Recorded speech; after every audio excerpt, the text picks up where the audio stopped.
Did I just do something? People died. I don't want the hive coming for me. Hi MTV UK, I'm Jade and these are my music moments. A song that inspired Angel in My Dreams would be Puppet on a String by Sandy Shaw, which is a Eurovision Song Contest song from the 60s.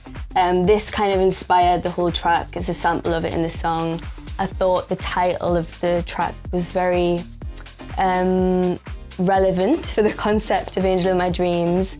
And so when I went in the session to write this, to be honest, I'd tried to sample it for years, but it just felt like the right timing. And then obviously, as you can hear on the song, we speed it, the sample, we slow it down to make it sit underneath the chorus of Angel in a way that feels like the Jade sound. A song that gave me the confidence to go solo would be Fight for This Love by Cheryl Cole. Because if that Geordie Hun can do it, then so can I. I'm obsessed with Cheryl, I think she's incredible, and again, that was a great sort of first single off the back of a group. So yeah, she's my northern inspiration. My favourite girl group gone solo single. Oh gosh, this is a really tough one. Obviously my girls are killing it. But if I was to choose somebody else, maybe it's Jerry. With Look at Me. That was the first one, right? Yeah. I just feel like she knew what she had to deliver. There was a lot of pressure on her at the time. Obviously it was a huge deal that she left Spice Girls. Whatever the controversy was, just seeing her have a funeral for herself and have a rebirth as Jerry was quite iconic. And I remember, I mean, I was so young at the time, but obviously I still watched the video. It was quite, you know, historic in UK pop culture. I think the first song I performed where I actually felt like a pop star would be, I mean, I feel like saying Wings, but it's hard to remember that time because it was so like blurry. But I will say that when we performed Shout Out to My Ex at the Brit Awards, I feel like we'd spent so many years trying to be seen as this like respectable, credible artist in the music industry. When we were on stage performing that song, I remember just looking around at all the kind of execs in the crowd and all the other artists that had maybe shunned us before me, like we really did that thing, and that performance was epic, and it was the first time we won a Brit Award, so it was really special, and I felt like a proper pop star. And we flew literally that night, I think, to Madison Square Garden to then perform at Ariana Grande in New York. So that was very showbiz.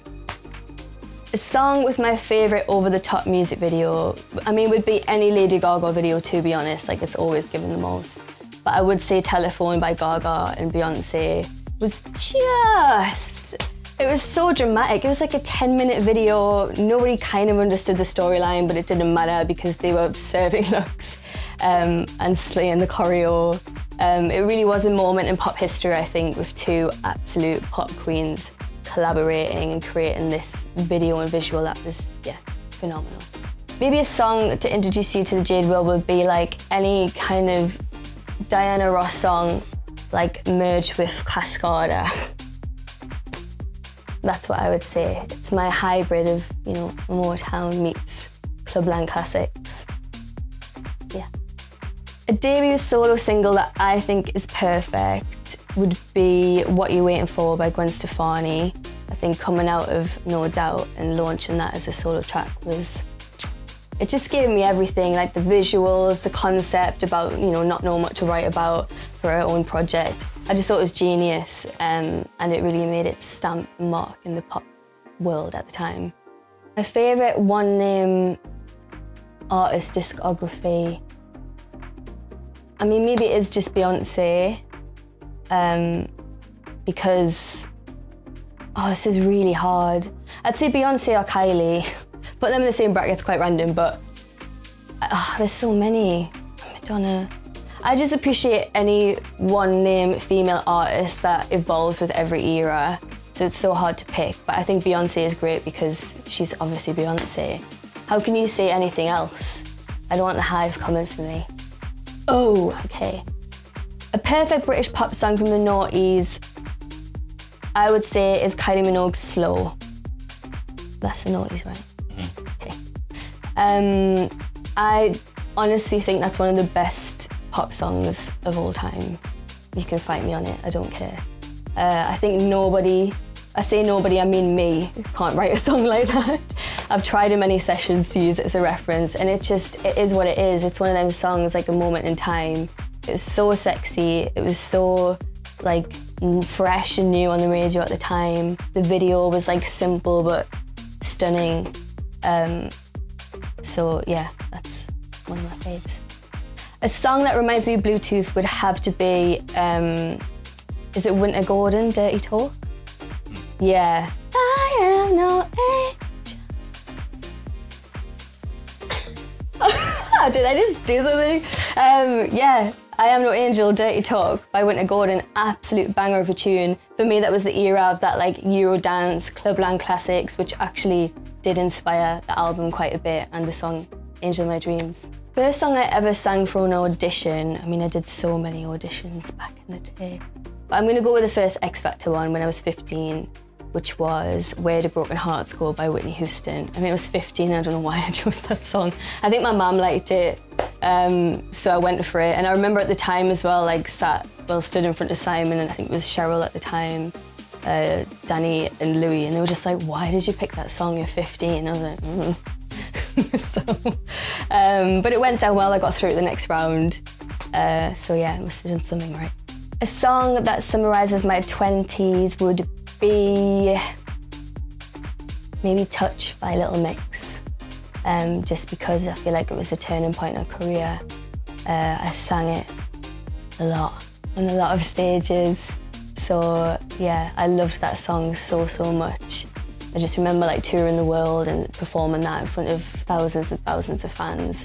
So to me, that felt like it couldn't get any better than that in my 20s. A song I wish I'd wrote would be maybe No One Dies From Love by Thirlwall. I hope that's how you say her name. We actually worked together on this album, so if I can't say her name right, that's really awkward. But I adore her, she's one of my favourite pop artists. And No One Dies From Love is such a beautiful song. I think she nails that kind of happy, sad song with that, where you're like dancing and vibing, but it's really quite a sad lyric and song. So yeah, that one. I'm gonna go with Liberty X's Just a Little Bit. I've literally just read a book called Reach for the Stars by Michael Cragg, which is all about like the pop era and that time. And it's so interesting. And there's a chapter about Liberty X, and I forgot how iconic and ahead of the game they truly were. Like when that song came out, people died. When that song came out, it was so important in UK pop history. Like, I don't think you understand. Like that video and them like latex catsuits robbing a bank with their canes. It really was a huge moment, and I know it's not maybe like an obvious choice, but when you break that song down, it really is a good one. If you want to get into chaotic, hyper, exciting pop music, then you better listen to my brand new single, Angel of My Dreams. It's so, so special to me, and I'm so excited to have it out in the world and for you to hear it. So yeah, get on board. I'm Jade, and these have been my music moments. I hope you enjoyed it.